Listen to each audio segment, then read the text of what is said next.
What's up, YouTube? What up, friends and fam? Just had a little thought come into play into my mind, so it's like I gotta tell somebody about this. I was gonna start texting people it, but I'm like, nah, let me just hop on YouTube. So what's good? I just was randomly thinking of El Chapo because I'm thinking about going down to Mexico for my birthday, and the thought came into play right now. I'm thinking about how El Chapo's locked up and how sad it is to see somebody like that locked up when how successful he was at doing what he was doing. Like, granted, it was dealing drugs and whatever else he was doing, but instead of lock that man up and have him rot away in a cell, how about you bring him to America and you force him to work for a company or consult you on business? Like, this man obviously knows about how to run a successful business. So why doesn't this man get to implement this in real life? Like, do seminars or give business consultation, you know what I mean? While he's being monitored that he's not selling drugs. I just think it's ridiculous just throwing somebody so smart like that up into a prison cell for solitude confinement for the rest of their life. That's so sad, man. That's just really sad to see. I know this is super random, but just the thought that came into mind, like, the prison system in America is so fucked up. The prison system, we got more prisoners in America than the whole rest of the world does combined. Like, just to get that through your head. So maybe what we're doing with our prisoners is the wrong thing to do. You know what I mean? Like, instead of locking these people up and they ain't making no money or anything like that, shit, give me some of them. I could sure use them, man. I'm sure it's a tax write-off if I have some jail people working for me. You know what I mean? I think that'd be cool. Cause literally, like, how my business runs is like I have like an immigrant mentality. The way I work and the immigrant mentality and the jail mentality are kind of the same things, because you'll go harder than the next guy. Like, nobody's gonna outwork me, like, period. Like, nobody is going to outwork me, period. Like, I was up at 3:30 this morning, grabbed my coffee, and pretty much the first thing I did but after I listened to a little bit of music, is I just hopped onto these quotes, because I know there's quotes that I'm missing right now, because of how busy I've been driving around giving more quotes, and I'm like, man, I gotta hop on this shit. Like, I put in more work than anybody else does. Like, I do the job of like 3 different people, like at least two full-time jobs right now, between consultations, quotes, and then always picking up the phone. I'm the only one picking up the phone right now. I do all the customer service.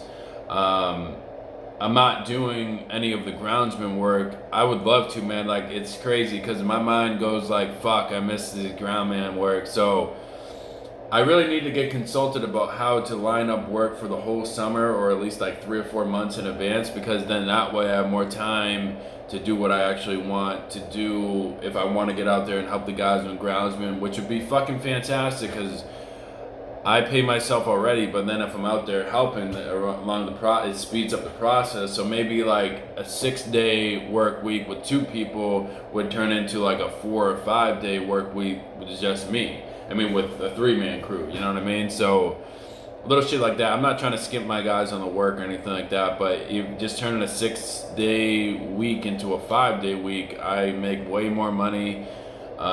They get 2 days off. If we started making more money like that, I would give them more money per day too.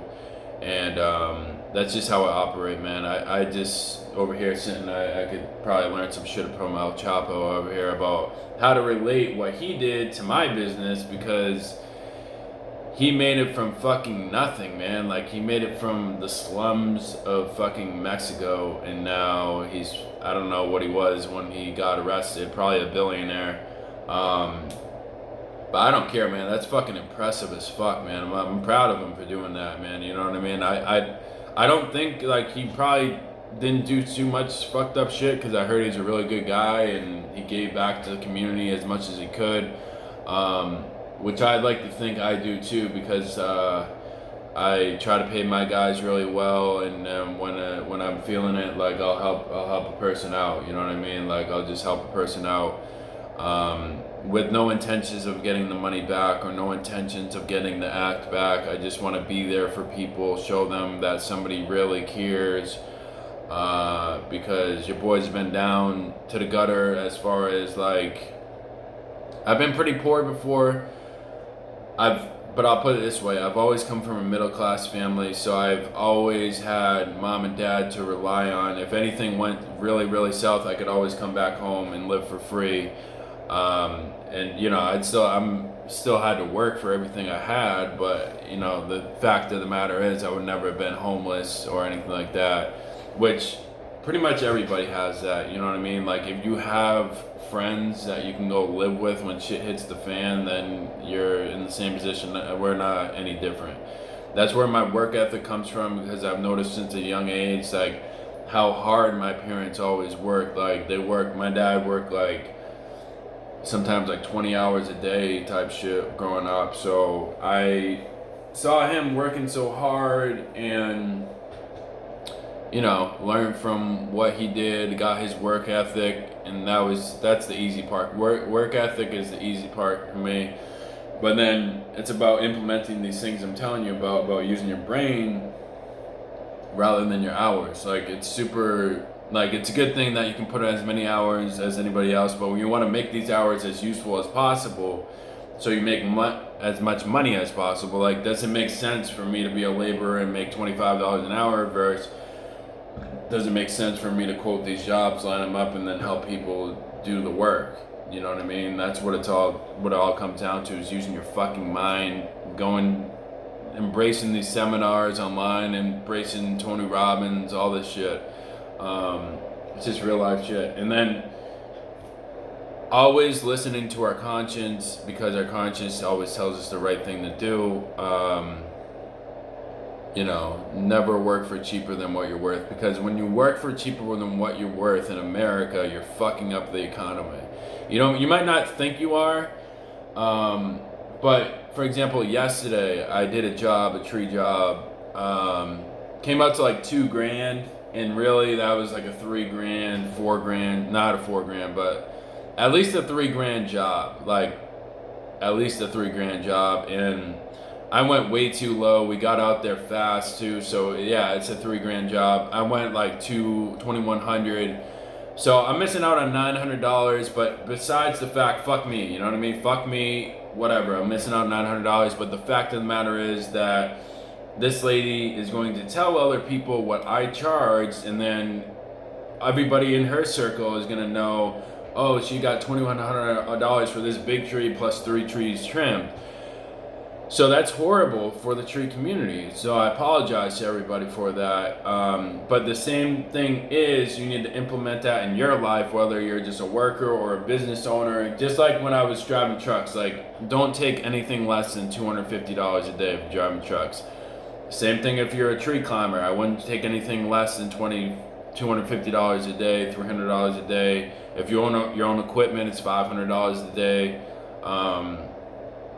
You know what I'm saying? You gotta get paid what you're worth in this life, man. You have to get paid what you're worth. Like, pretty much a tree trimmer is the same rate as a mechanic. Like, if you're doing everything, then you get $50 an hour, like a mechanic rate. Maybe even more sometimes. So, just to put that in perspective, I pay my guys $25 an hour because they don't own any of the equipment. I have to take care of all the equipment. When all the fucking chainsaws put gasoline in it last week, who's the motherfucker that had to pay for it? You know what I mean? Like, a lot of people don't want to take that full responsibility, which is fine. I love people that want to take that responsibility. I'll give those people work. I'm looking for somebody for that responsibility for the chipper and grinding all the brush, because I got a lot of fucking jobs that I need to handle, and I need those brush piles removed. But anyways, guys, thank you for subscribing. Thank you for following this journey. I should have company merch coming out this week. I'm working with somebody who gave me a pretty good quote on 15 different long sleeves. So I'm going to get those in. If we like them, we're going to order more. And then I'm going to order some I'll probably get like medium, large, and XL. Because my guys are mediums, I'm an XL. I know a lot of people are larges, so we'll just keep it like that. I'll get like 20 of them. If you guys want to buy one, great. If you guys don't, then you can go fuck yourself. No, I'm just kidding. But I know you guys will. I've heard comments like larges and extra larges. I'll probably get like 10 extra larges and 10 medium and larges. You know what I mean? Just with my company name on it, and maybe put an @ with my YouTube channel on it too. That'd be pretty fucking cool. But yeah, if you guys can rock those tree shirts everywhere you go, that'd be fucking cool, man. Like, we don't care. Like, if I get like a big job somewhere, like, we'll leave Massachusetts for a little bit. You know what I mean? As long as it's legal to cut down trees there with no permit. Because here in Massachusetts, you don't need a permit to cut down trees. You don't even need insurance, but I definitely have insurance because I'm not putting that on the homeowner. I'm not getting fucking going to court about this shit. Like, imagine everything I have to do, plus I had to go to court. And plus I had to employ 2 people, plus I had to pay myself. Like, that might put me under. For a little bit at least. But nothing's gonna put your fucking boy under, man. I'm telling you, I have the mindset of like, we're gonna... Like, I'm always looking at this here. Like, that's what I've been looking at. Just fucking taking over this shit. You know what I mean? I want to look at everywhere that has fucking trees, and that I can go there and just go there and fucking do it, man. Like, wherever the rates are the best. That brings up another subject, which is like to get my insurance so I can help out FEMA. So when a hurricane hits, we can just fly down there and fucking get this shit done. Alright, love you guys. Like, comment, share, and subscribe. Peace!